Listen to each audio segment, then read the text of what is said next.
Assalomu alaykum, hammalarga xayrli kech. Bo'stonliqda turadiganlar bormi? Meni kuzatayotganlar. Men hozir ishdan charchab keldim. Uydagilar hali ovqat qilishmagan ekan, meni kutib o'tirishgan ekan. Men hozir Naxalqada uyim yonida yangi ochilgan Xorazm baliqlariga keldim. Bir pasda hozir Xorazm baliqlarini o'ynatib menga pishirib berishmoqchi. Sizlarga ham mana ilingim keldi. Qani ko'ramiz.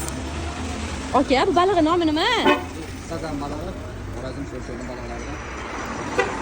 Buni hidini necha minutda pishadi bu? 15-20 minutda tayyor.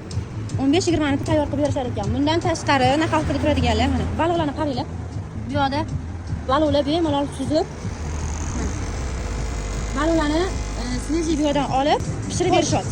Naxalqaga kirib kelaverishdi. Bu yoqda magazinlar qatorida Aro magazin va yo'li bu tarafda Xorazm baliqlari shundoq kelasizlar. Kirganingizda mana shu yoqda baliqlarni sizlarga tato qilib pishirib beradi. Ichkariga kirganingizda shashliklarni qaranglar. Voy, mana narxlari bilan sizlarga ko'rsatib o'taman.